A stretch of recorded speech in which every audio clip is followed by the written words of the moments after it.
Un mot de sport, maintenant dans votre édition avec du tennis. C'est le coup d'envoi du tournoi de Roland-Garros. C'est ce dimanche, 2 semaines de compétition, porte d'Auteuil. À Paris, pour ce tournoi du Grand Chelem, ce sera sans le numéro 1 mondial, le numéro 1 français, pardonnez-moi, Arthur Fils.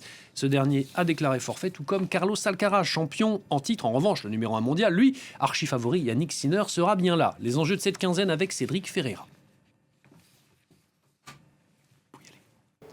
Qui pour empêcher Yannick Sinner de remporter Roland-Garros lors de cette édition 2026? L'Italien est le grandissime favori, surtout en l'absence de son principal rival, l'Espagnol Carlos Alcaraz, vainqueur l'an dernier.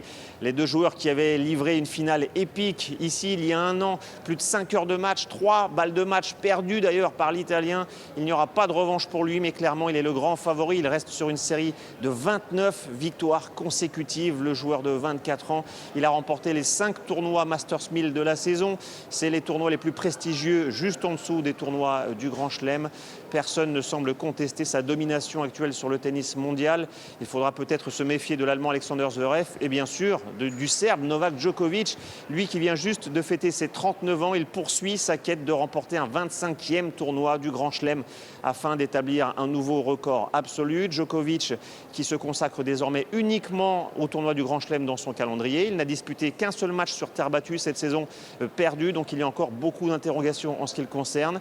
Du côté des femmes, le tableau semble beaucoup plus ouvert. Il y a bien sûr la tenante du titre, l'américaine Coco Gauff. Est-ce qu'on va encore assister à un combat face à sa principale rivale, la Bélarusse Aryna Sabalenka, numéro 1 mondiale? Elle a remporté, comme Yannick Sinner, tous les tournois du Grand Chelem. Il ne lui manque plus que Roland-Garros pour avoir la collection complète. Sabalenka qui avait perdu en finale l'an dernier contre Coco Gauff. On assistera donc peut-être à une revanche du côté de la Bélarusse, même si sur le tableau féminin, il faut toujours aussi surveiller les performances de la Polonaise Iga Świątek, qui a déjà remporté plusieurs fois Roland-Garros, mais depuis le début de la saison, elle a enchaîné des résultats plutôt irréguliers. On note aussi que ce tournoi de Roland-Garros débute dans un contexte de contestation de la part des joueurs et joueuses du tennis mondial. Ils ont exprimé encore une fois ces derniers jours leurs revendications. Ils veulent une revalorisation de la redistribution des bénéfices que réalisent les tournois du Grand Chelem. En l'occurrence, en ce qui concerne Roland-Garros, 15% des bénéfices sont reversés aux joueurs du top mondial. Les joueurs en réclament 22%.